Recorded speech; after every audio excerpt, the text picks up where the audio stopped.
Q.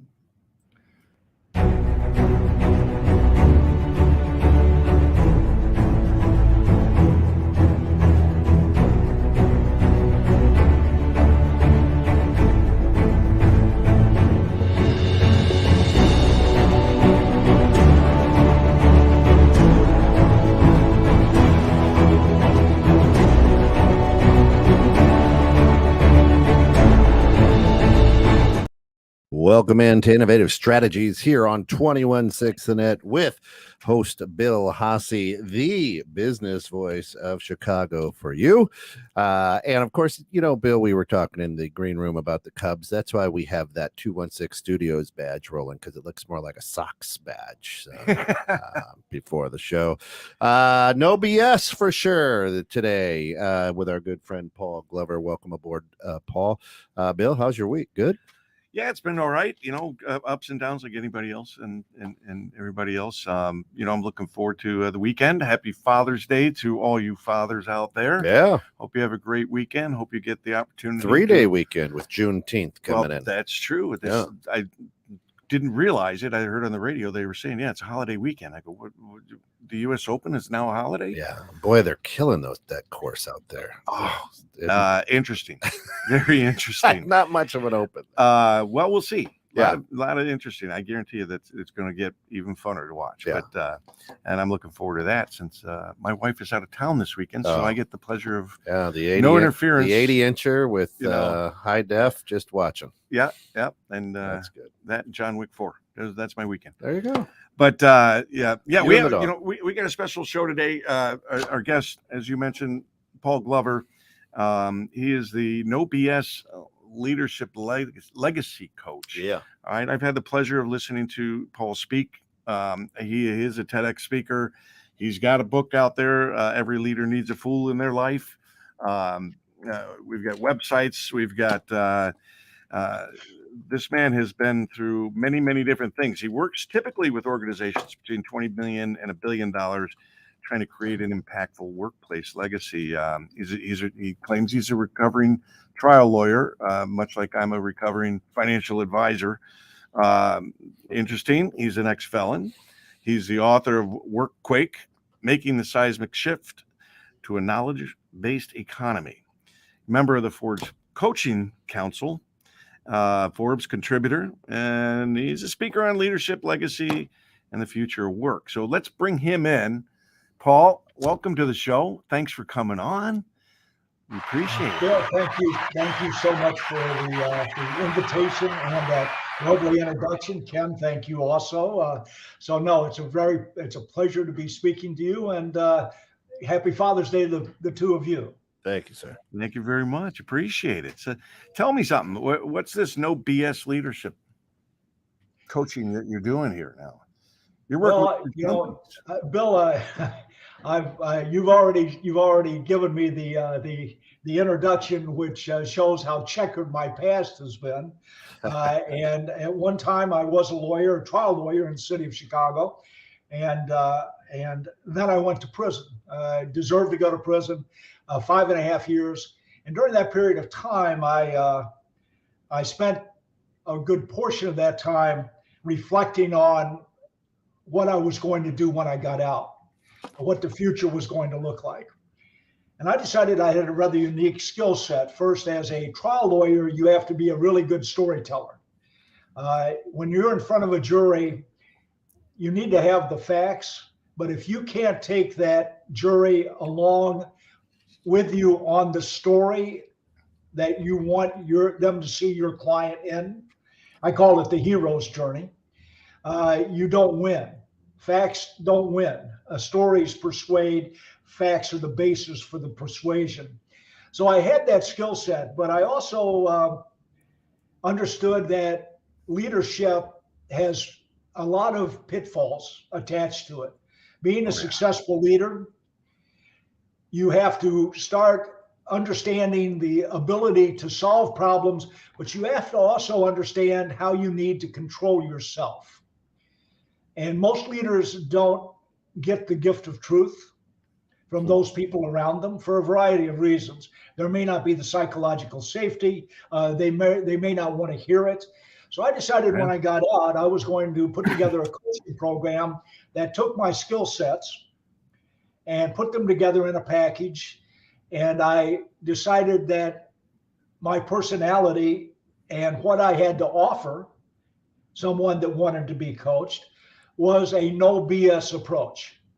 That I was going to be that person who would tell you when you were screwing up and also give you some advice. I don't understand coaches that say they don't want to consult, because I believe that a part of the coaching program is not only to point out an issue, a personality, behavior, or business-wise, but when that person is struggling to find a solution, I think that you have to offer assistance. I always give that example of watching a person in a pool go down for the third time. Are you just going to let them drown? Or are you actually going to get in there and help save them? So I have this odd combination of coach and advisor.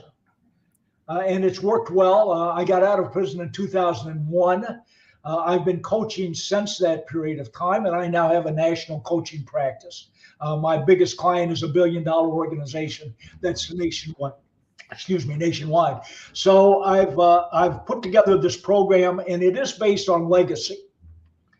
I really believe that leaders need to understand that every day that they lead, they are either building or destroying their legacy. I can see that. I can see that. I want to tell you one thing, though, Paul, real quick. You almost sound like a wife. Absolutely. Yeah, the no BS. I'm going to give it to you straight. That I have a spouse like that, and I appreciate that. In case you're listening, honey. And that's interesting, because you also talked about dealing with problems, and a lot of times the leaders don't even see the problems coming, right? Right. They don't, because we don't know what we don't know. Well, one of my axioms is that as a leader, you always have to be looking for trouble, because it's there.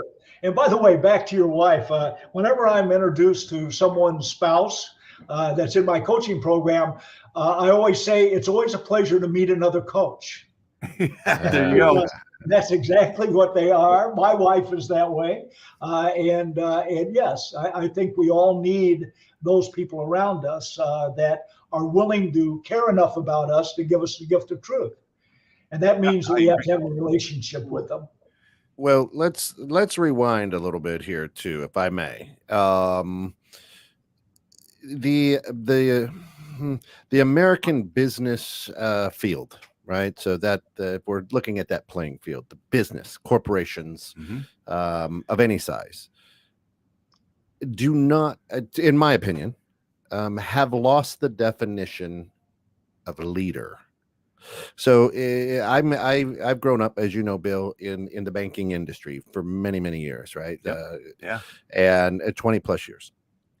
And a lot of times, Paul, what happens is, hey, you do your job real well. Welcome to leadership. and so now I think a lot of corporations are run by non-leaders. Well, we talked about this in the green room. Yeah. People get put into new positions and they're not supported. Yeah. Right. You get put into leadership roles. Maybe it's management. Now you went from being a part of a team to managing a team, and they just say, hey, have at it. Yeah. Good luck, because you're good at what you do. Although my experience was the best people at what they do don't get moved up, because they're the best at what they're doing and they're generating money. So we're not going to move them. But you do get thrust into positions, and the higher up you go, it's not just leadership skills you need to learn; it's communication skills. Do you agree with that, Paul? Oh, absolutely. You always start off with the ability to communicate. If you can't communicate, you can't lead. You can't even manage well. So no. And by the way, you bring up a good point about lack of preparation for promotion. What happens is you are the best at what you do, a high level performer as an individual. Maybe even as a member of a team, but becoming a leader is a completely different skill set. Yeah. And you have to learn that skill set. And most companies do not do well preparing people for promotion. They truly believe that you're supposed to figure it out on your own. That's why coaching and mentoring are so important. If you get promoted, you need to have, I don't care, anyone who thinks they know what the job is going to be when they get promoted is foolish. You may think you know, but until you're in the trench doing the battle, you don't know. And you are shocked at what you don't know, of how different it is when you're inside the position. That's why mentoring is extremely important in any organization. You have to have someone who's been there and done that, who's able to now give you advice that you can now take or leave, but at least has something to say about this. By the way, I believe it takes 3 years for a leader to hit their stride. The first year, you can't find the bathroom. It's like, what's going on? You're afraid to go. Exactly. What am I supposed to do? I've never seen this before. I've seen it and it looks different. That's the first year. By the way, I have a different term for it, but it is, the year that I am completely confused. The second year, you go, okay, I'm starting to get my feet under me. I'm starting to be in control of the team. We have developed a relationship, and I recognize this stuff the second time around. I still am a little bit confused about how to do certain things. By the third year, if you're going to be successful, you've hit your stride, right? But so much of this is dependent upon the support you get from the organization that allows you to develop your leadership skill set. Unless you're one of those. You have to have that, and most don't give it. Yeah, I mean, because we're not all born with the ability to lead, right? We just not at all. It is a learned skill. Yes, I agree with you. And we've had on this show, we've had Max Lambright, who talked about being the CEO is the loneliest position to be at. And because you don't get support, you're supposed to be the one with all the answers and no questions. And there's no support, and business and companies have a tendency to not want to spend money on providing the support, which is counterproductive in my mind. It is. It just doesn't make sense. I mean, first, every level that you move up the organization is one more filter between you and the truth. The truth exists at that frontline level, the customer-facing portion of the organization that provides the service.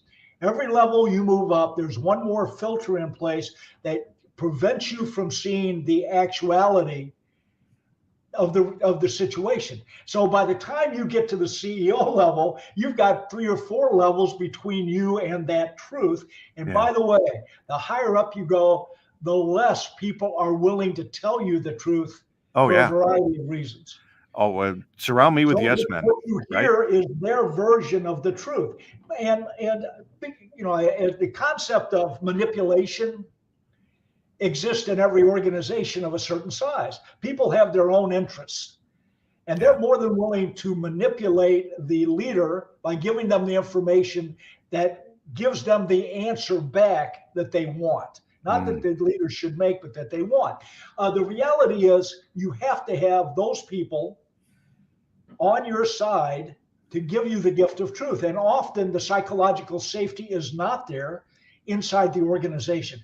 That's why one of my contention, and by the way, as I tell everyone, since I am a coach, I believe in coaching. This should be what happens immediately upon a promotion. You get a coach assigned to you that has the experience to be able to help you into this position. And when people look at me, listen, I've got 5.5 years of prison.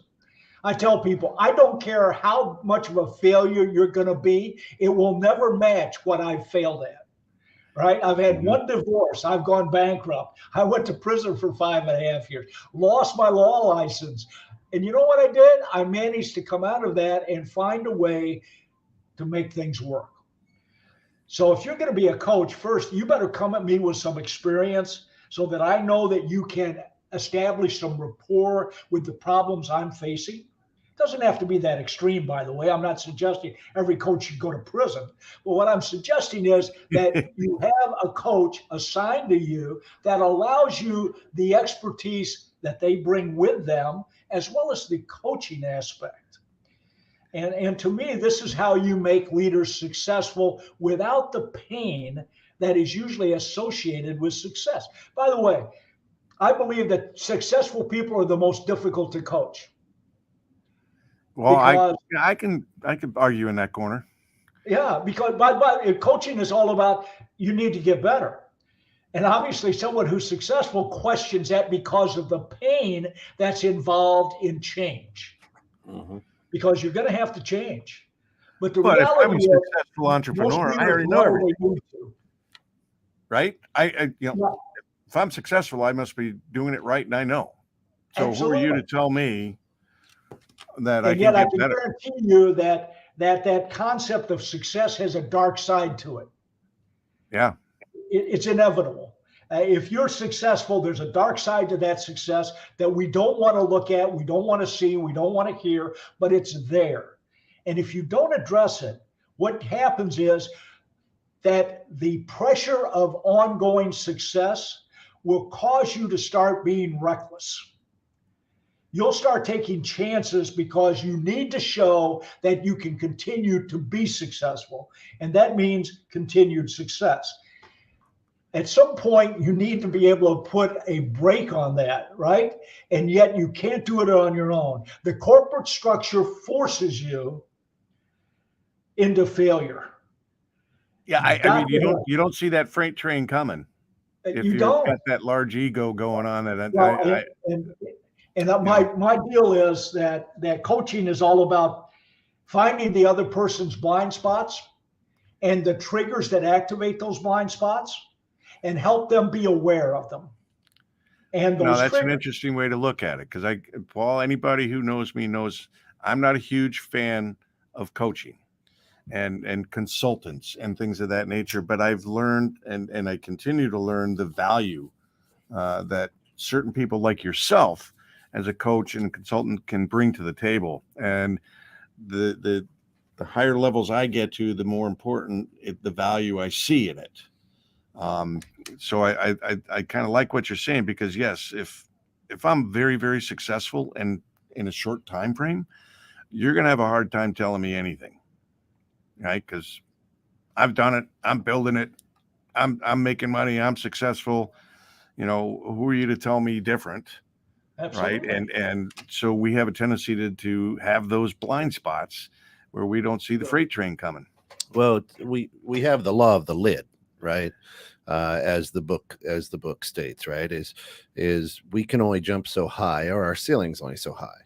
So it's hard for us as humans, I think, and leaders and successful people to say, "Oh my gosh, Bill, how are you jumping higher than me? This can't be right." Yeah. Right. Oh yeah. And so we go in there with a closed mind.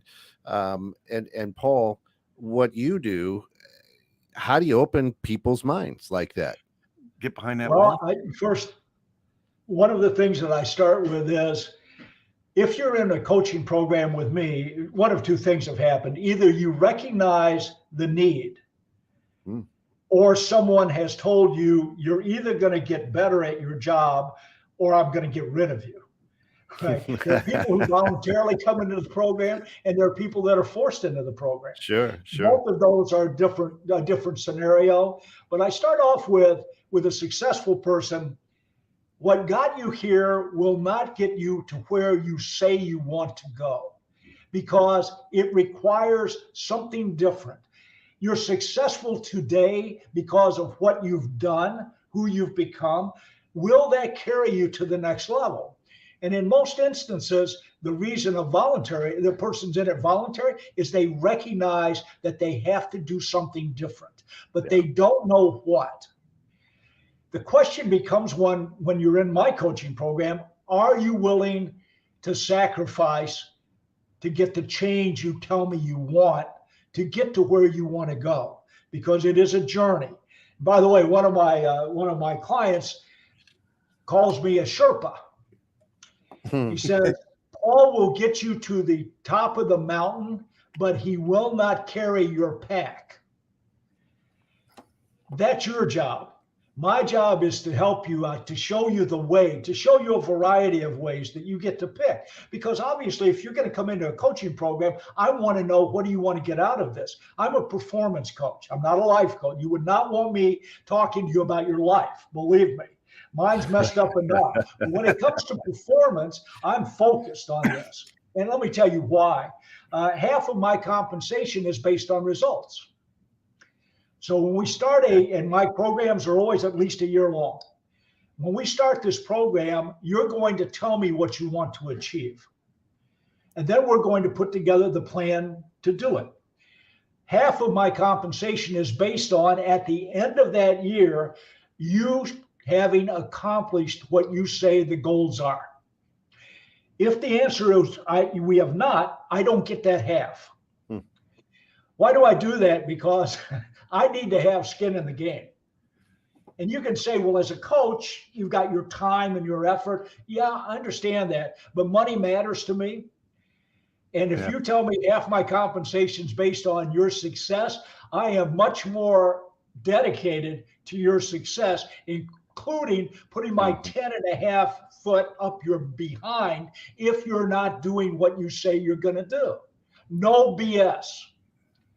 Yeah, right? of course. And it is a struggle for successful people to change. Painful, in fact. Of course, be done. This is the voice of Paul Glover. Paul, if people want to reach out to you for your coaching, your advice, how do they do that, if you could?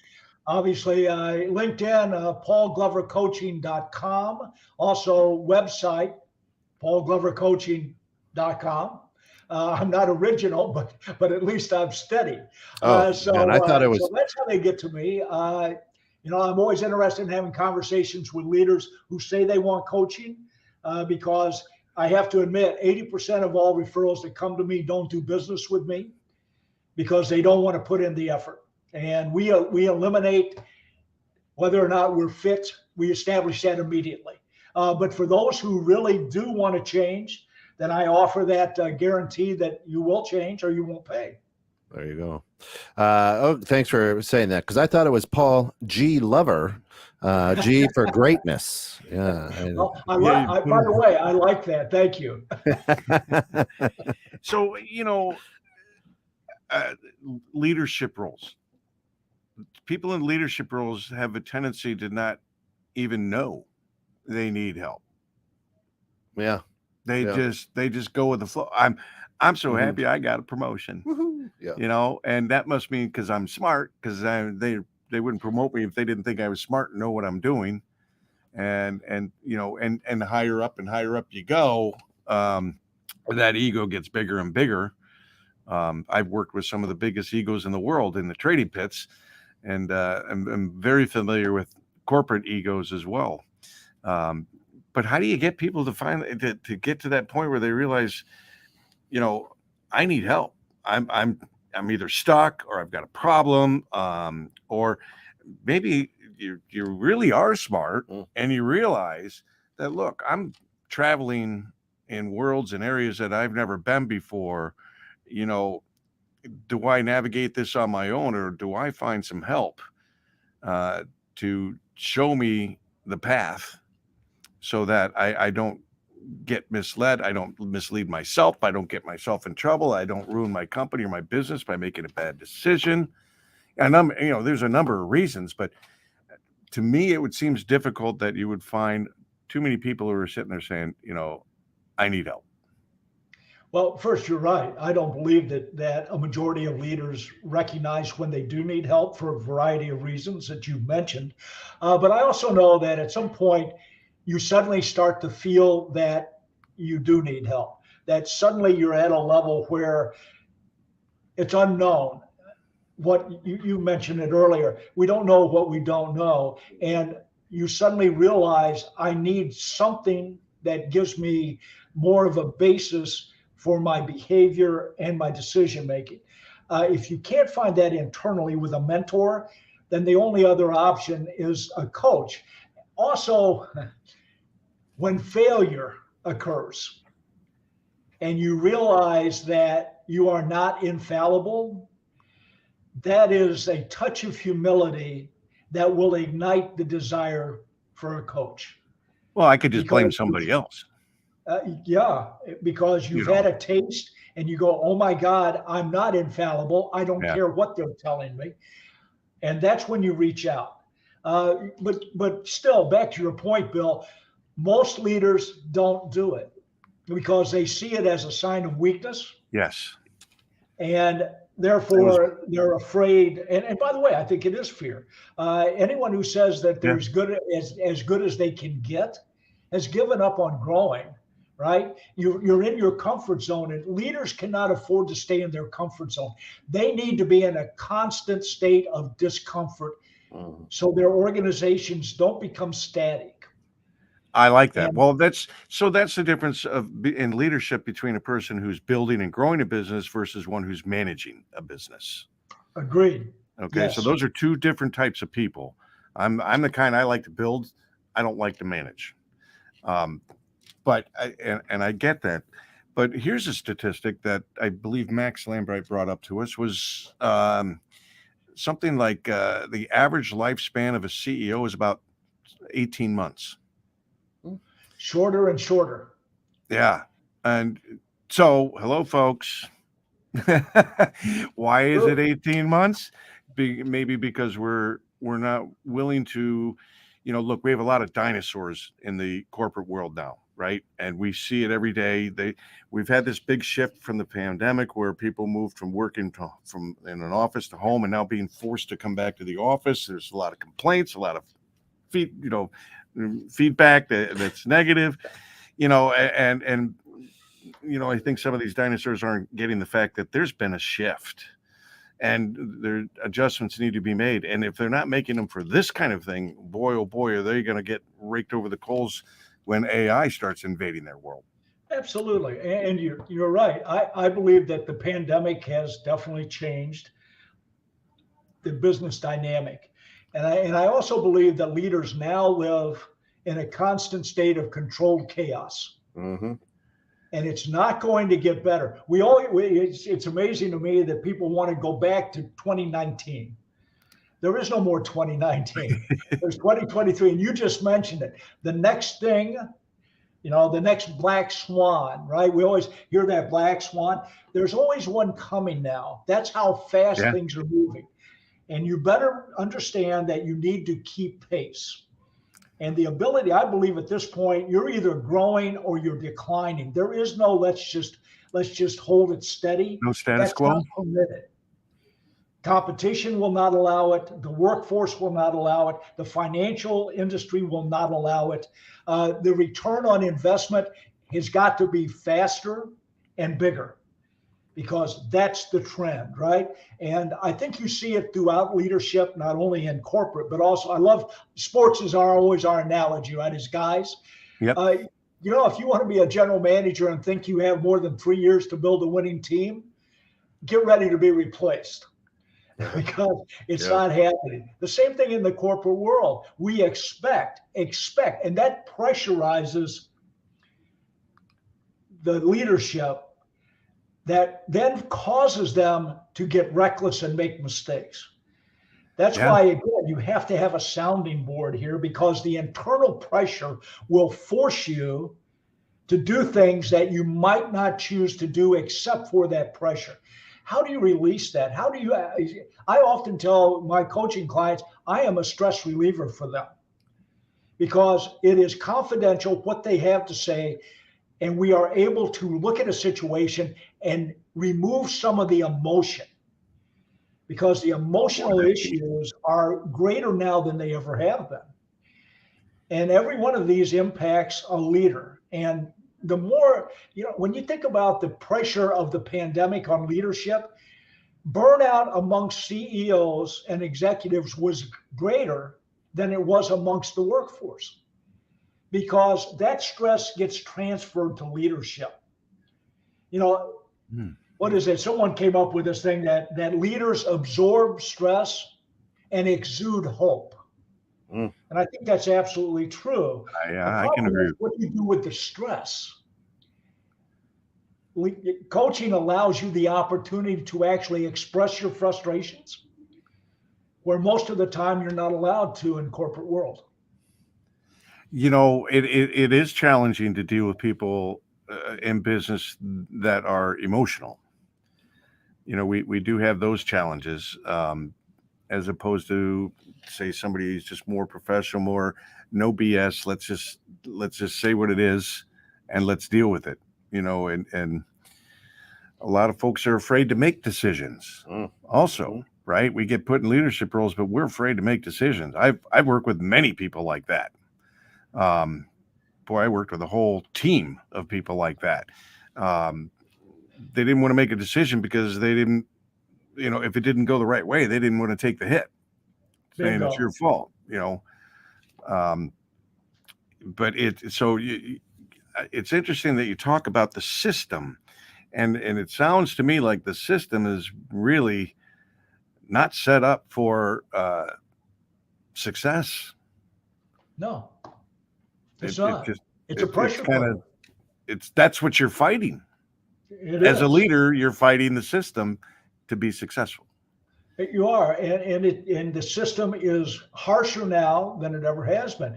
Rate of return has got to be higher. Again, think about this: the level of expectations never goes down. Right. It just goes up, and you're expected to keep pace with this. So if you've had a fantastic year, you're expected to have a more fantastic year next year. Yeah. Yes, but this was kind of like taxes in Illinois, but and yet that's going to be later on. We're not going to go back. You don't get to say, well, I'm going to only be as good as last year. Oh my God. Think about the Minnesota Vikings back. They had a 13-3 season. I, as a Bears fan, you can see the Bears head back there. I would have died for a 13-year season. You know what they're doing? They're dismantling their team. Why? 13-3 is not good enough. You know what's good enough? The Super Bowl. That's the pressure on leadership at every level. And I'm dealing with, it's interesting what you say about decision making. There's a difference between deliberation and procrastination. Mm-hmm. Leaders would prefer to procrastinate and hope the situation corrects itself rather than make a decision. You can't do that anymore. Now, there has to be deliberation. You don't want to be rash, but you can no longer wait and hope a problem resolves itself. I guarantee you it won't. But leaders it's just crazy. It is crazy, the pressure. You said it, 18 months in leadership, and we're going to find another leader. We used to have a saying in the trading pits. It's make the trade, manage the risk. There we go. Get a glove, get in the game. Yeah. You know, but make a decision. Don't freeze. No, you know, don't try and pray and hope that things go away that are negative and only positive things come your way. It doesn't work that way, folks. Well, and you may think you can take a position and not have to worry about it, but what you've already mentioned it. There's a black swan event coming that you are not even thinking about that's going to disrupt your operation. So the concept of management is you have to continually be making decisions, and you cannot be risk adverse, but you do have to manage risk, right? Calculated risk. Just don't go off the charts. But the reality is that most leaders are forced into positions that they would not normally take because of the pressure that they're feeling today. The issue is how to help them deal with that so they do maintain a deliberative approach to leadership. And it's tough. Would you say there's a common theme amongst leaders that they're micromanagers? They want to know everything everywhere with everybody, what's going on, because they want to be the decision maker. And typically, because they are the leader, they are the decision maker. And that's troublesome because now you're taking on more stress, right? Yeah. But first, micromanagers will get killed off faster than ever before. Yeah. Because you can't possibly do it anymore. What you have to do is establish a trust relationship. That's what it's trust and respect. by the way, I look at the let's all come back to work. I'm not saying there isn't value to being in the workplace. I think there is. But I also know that one of the primary reasons is lack of respect or trust for those people who aren't working in front of me. I think that there's this thing that we have to see them work to believe they're working. Well, guess what? That's not work. That is not working anymore. If you don't have a team that trusts you, and if you don't trust the team, I don't care what you do. It's going to be a disaster. It's just wind. I 100% agree with you, and that's what can make it so challenging in hiring people, right? And hiring right people, especially because this shows more about the small business owners and it's medium size, and these people. When you bring people into a smaller organization, you really have to be careful about making sure the person can fit in the environment, making sure that they feel comfortable in it. That they're buying into what you're trying to do, what you're trying to accomplish, your mission statement, which is challenging. That's hard to find that person, because when we interview, we tend to act like we think you want us to act. Not. And I've always told my kids, I said, when you go out and interview, just be yourself, because you'd rather not get hired by a company because you are who you are than get hired by a company because you were trying to be somebody you aren't, and you wind up hating what you're doing because it wasn't a fit for you. Well, that's first excellent advice. And I have 4 granddaughters, and I tell everyone I know every lyrics to every Taylor Swift song. I can also tell you that she has a phrase that I use when you start talking about talent acquisition, because the worst thing you can do is hire someone who is not a fit for your organization. But I also know that that person sitting across from you who's decided they want the job is trying to convince you they are the person. And that Taylor Swift lyric is, "I'm a nightmare dressed like a daydream." And that is the person that you are looking at. And by the way, we are easily fooled. The more you think you can't be conned, the more likely you are to be conned. If anybody is doing hiring without the choir here, Paul. Well, if anybody's doing hiring without a panel to do the interviewing, you're making a mistake, because you're not one person one-on-one with that nightmare dressed like a daydream. They will fool you most of the time. You get another couple of people on that panel with you, they will see through the disguise. So don't do this on your own. Recruiting is too important to be a solo exhibition. It's not. Right. It is.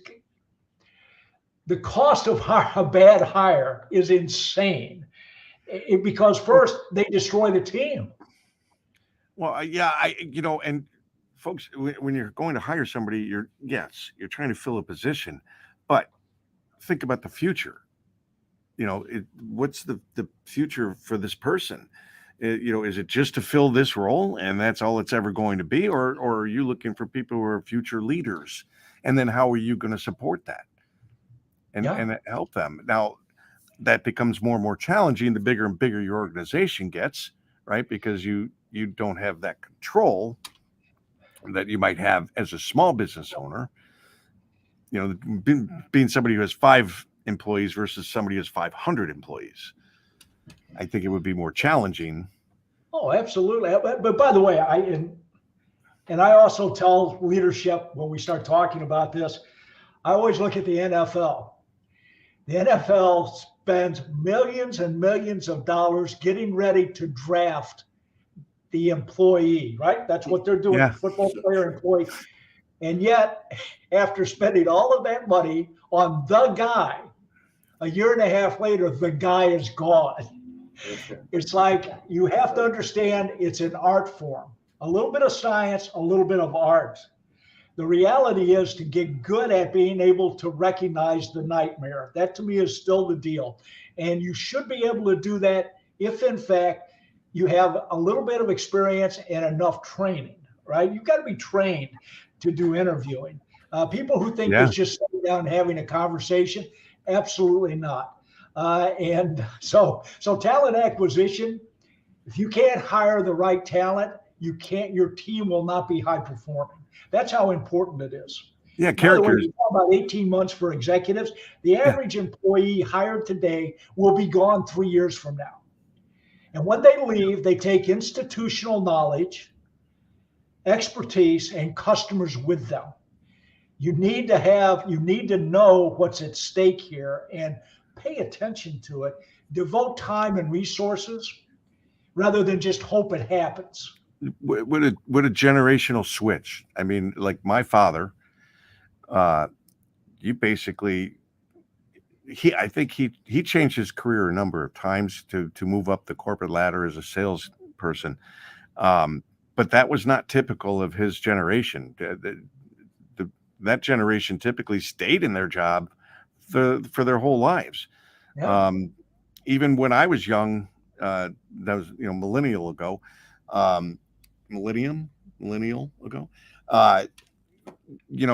we were taught that basically your generation will change jobs maybe 3 times in your lifetime, and boy, I would do that in 2 years. But down in the trading bits, we jumped around all over the place, but for opportunities.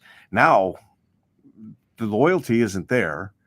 No. And this is something that has been earned, right? The corporate world taught you that loyalty is out the window. Mm-hmm. You're right. They've proven it time and time again, and yet they'll still use that on an employee saying, weren't you a loyal employee? Okay, so let me answer that by asking a question, if I can, to both of you. Is I've gone through Paul's training as and his leadership training has beginner or basic, and then he experienced and executive. Okay, so I go through the frontline training with Paul, and I directly report to you, and you're a piece of crap leader. Yeah. Right. So now, too bad, so sad. So now the loyalty is you. Yeah, exactly. Right. So there's no loyalty down the ladder. Why should there be loyalty up the ladder? Paul, in your training, do you go through how to help me deal with someone who's not necessarily a good leader? First, legit question, by the way. And yes, because let me tell you that I believe that Gen Z and the millennials are loyal to their team, not to the team leader. The team leader is merely one more portion of that team. Maybe good, maybe bad, doesn't matter. The loyalty that is established is with my team. And you'll note, if you don't, I'll tell you that Gen Zs and millennials have a tendency not only to be a team at work, but also to socialize as a team. So that's where the loyalty is. Okay. And they will work against a bad leader to still get the job done. By the way, that doesn't mean that the company should permit bad leaders. And if they are permitting bad leaders, there has to be a system put in place that allows the team members to tell upper level management, this guy is a bad leader. 360-degree reviews should be mandatory for every leader. It's interesting to me when some leader that's in my program says, I don't want to do the 360. Well, that's because you don't want to hear what your team has to say about you. Yeah. You're not going to like it. And most of the time they don't.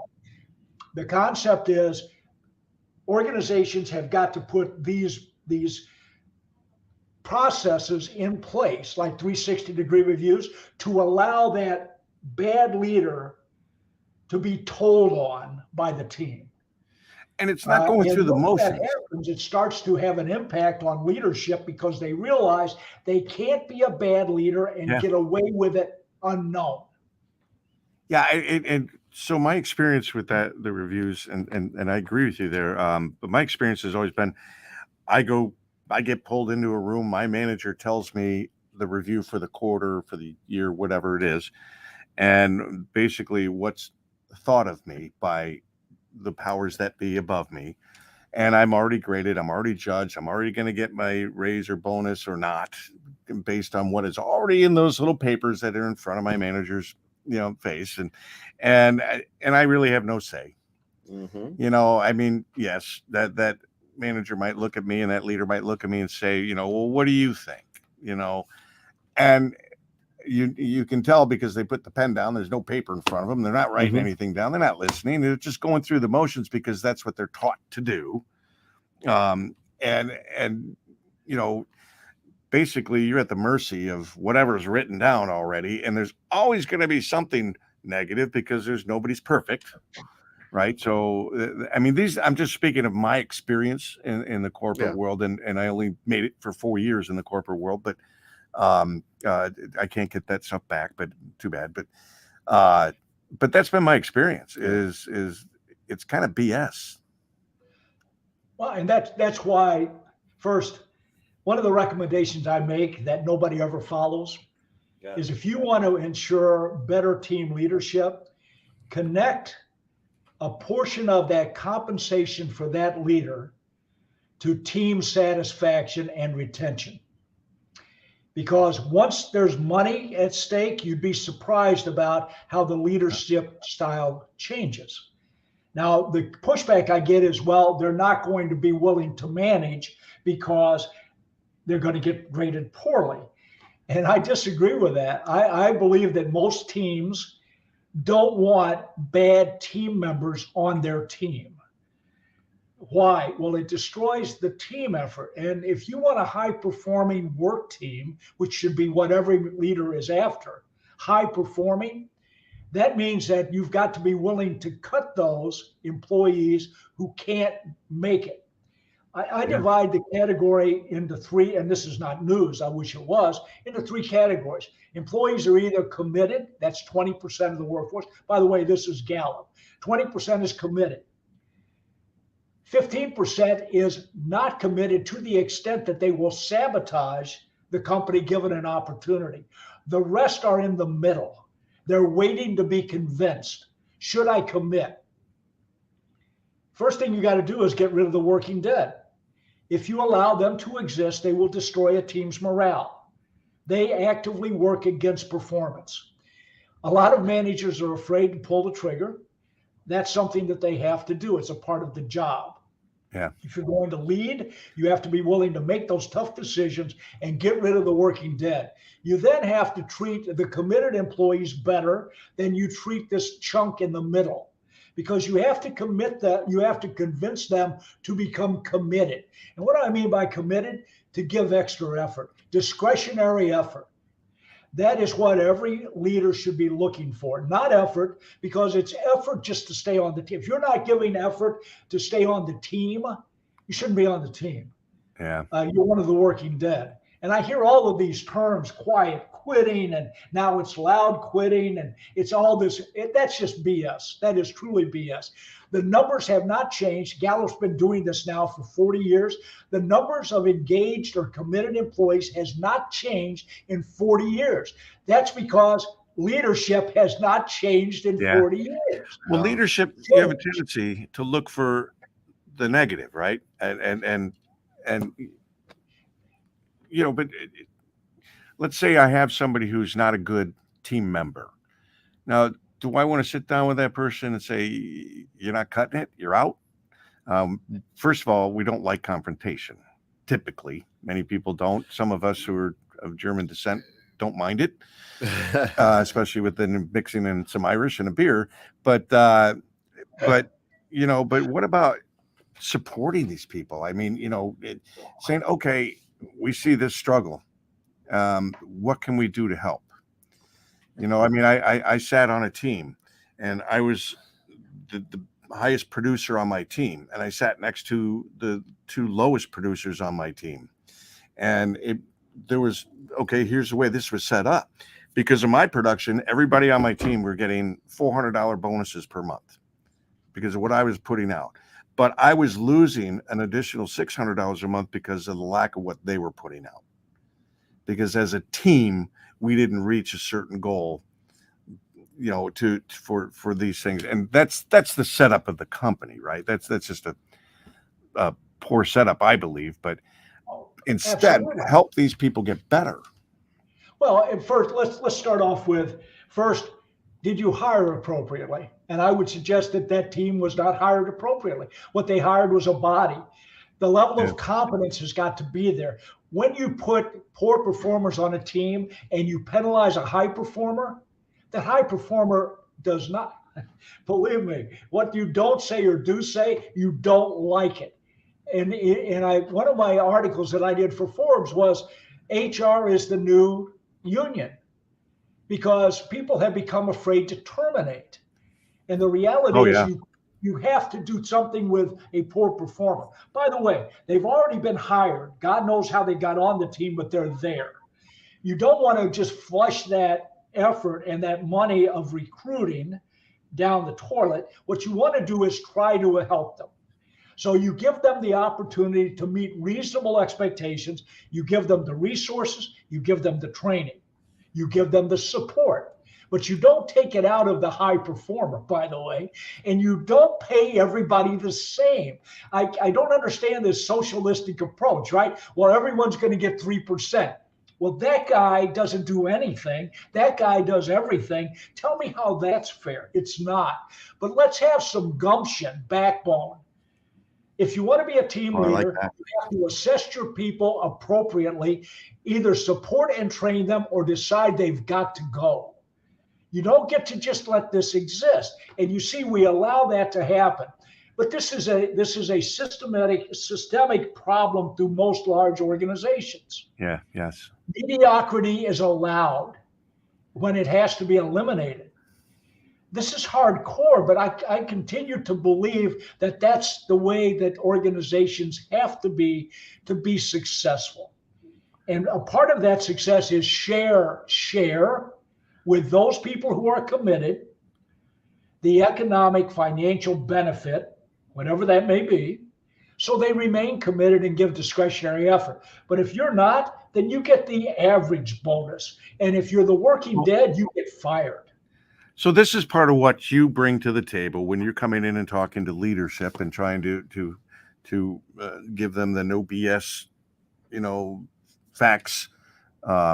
What are some of the other things that you bring to the table? Because I don't want to get stuck on this subject. I could go all day on this subject. But you're right. Your talents are much greater. First, you've got individual coaching, you've got team coaching, right? What we've been talking about is team coaching, right, where you bring in a group. I'm going to go to Atlanta on Tuesday. I've got a group of 10 people new to the program, and we're going to talk about this. But what we're going to start off with is an hour lecture from me about the 4 A's, because I believe that there is a formula to get what you want as a leader from your team, the performance level. And it's very simple, because I believe that things are simple. I don't like complication. I don't believe that people do. First thing is there's 4 A's. The first one is attraction. You have got to be the type of leader that people want to work for. If you are not, why would you expect them to work for you? They will stay until something better comes along, then they will leave. Oh, they'll take your money. Yes. How about positivity? How about wanting to build a relationship? How about respect and trust? So we talk about that attraction as a part of leadership. You better have this or you cannot attract talent. So we've got we've got attraction. Then we have attention. People want you to pay attention to them.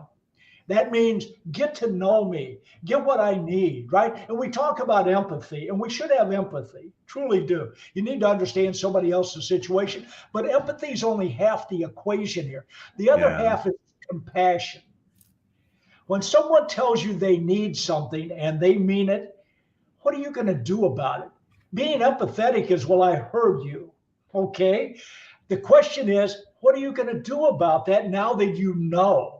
For instance, if you want to do a 360-degree review and you get back from your team that you suck as a communicator, the next thing the team wants to know is, what are you going to do with that information? Yeah. And if you go nothing, never expect to hear them tell you the truth again. Yeah. So that's the second. So we want attention. We want you to pay attention to us. And the third thing is appreciation. Say thank you. It means something. when people work hard and meet expectations, you should be willing to say thank you. During the pandemic, here would be a week, what I called working in hell. Why? You were forced to go to work, and you know what? You didn't know if you were going to die. So at the end of the week, it's Friday. And you know what everybody says? See you on Monday. That's like an invitation back to hell. It's like, oh my God, I survived this week. I got to come free. Home. Yes. Instead, how about thank you? Thank you for the effort you put in. And if it was discretionary, more hugs, right? Show some appreciation. If we're sitting in a restaurant and the guy next to me, I ask him to pass the salt, I will automatically say thank you. We have a team member who works hard all week long, 40 hours, and they're going to go home, and we say, see you on Monday. Seriously, let's show some appreciation. And the fourth one is application. Once I go through this PowerPoint that I have that explains these three in detail and what you can do to have attraction, attention, appreciation, then we have to have application. You know, all the training and development that you can get from me doesn't matter unless you actually use it. Mm-hmm. And people are pushed out of their comfort zone and they don't like it. I believe you've got to be pushed out of your comfort zone so that you can grow. You know, Paul, it's great to know, but I don't have the time. I'm busy. I'm going back to, because human nature, we go back to our old ways. Right? Absolutely. You know, we might find that diet works great, and we're on that diet for 2 weeks, a month, maybe, or whatever. Maybe we lose that 50 pounds, but I guarantee you the majority of people will gain that back. Of course. You're right. You have to, that's why you have to be committed to change, and you have to be willing to endure the discomfort of change because it is not comfortable. And second, you just got to, you have it. Look, I'm an action plan guy. Action plan allows me to have action steps. And every coaching session, we review the action plan for the last 2 weeks. Did you accomplish what we both agreed you were going to do? If you did, you get a hug. If you didn't, you get a boot. Why? Because I'm invested in your success, but I'm not carrying your pack. Right? Yeah.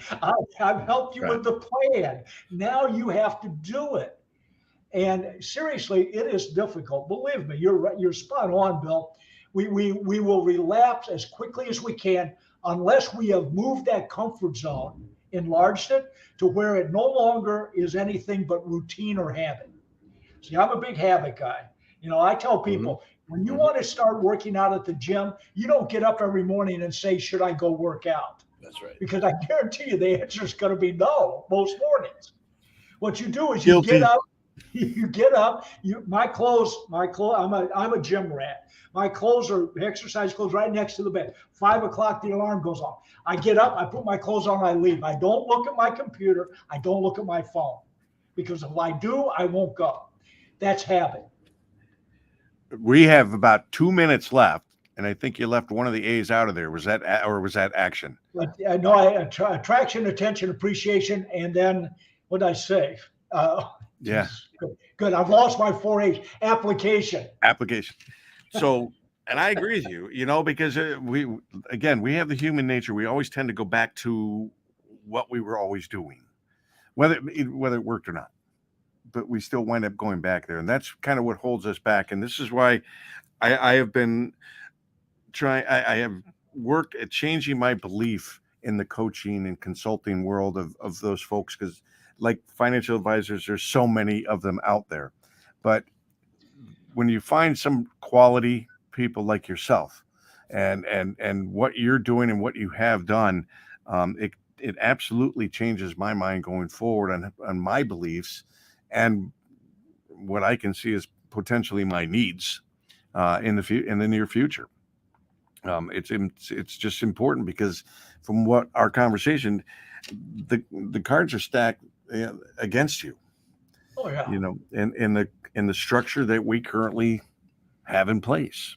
The system will beat you down if you let it. Yeah. it is not a system about sustainability. It's just a system about continual change. Look at these people in their 50s and early 60s that are still working in that corporate world, that are beat down, don't like what they're doing, can't leave, won't leave because they're making too much money, and they're just, all they're doing is looking at retirement. Yep, you're right. It's crazy. Not a happy life, and not good for the organization either. Not good for the organization, not good for you personally. Yep. Your health and your family and everything else it affects. Yeah. Listen, we're right on the back side of this. Paul, can't thank you enough for taking some time out of your busy day. If you want to know more about what Paul does, if you have a team, if you yourself will just want to level up and make yourself a better leader, reach out to him at paulglovercoaching.com. That's Paul G. Lover. Coaching, right? G for greatness.com. And at least have a conversation with them to see if he can move you and your company forward. Bill, great job as always, finding just top shelf individuals to come on. So. Thank you. I'm blessed to be introduced to such amazing people like Paul and many others. And Paul, again, thank you for coming on. Thank you all for listening in. Ted, thanks for coming on. And we'll see. To all the fathers out there, enjoy Father's Day. For everybody, long 3-day weekend because of Juneteenth. Celebrate that. Have fun. Right. One of the good things to have for Juneteenth is the what are the red cupcakes? The velvet. The red cups. Red velvet cupcakes. Red velvet cupcakes. Yep, that big thing for. They go Juneteenth. well with bourbon. Yeah, anything goes well with bourbon. Okay. All right. For all of us here at 21.6 Net, thanks for getting caught in the net with us. For Bill Haase, this has been Innovative Strategies. Have a great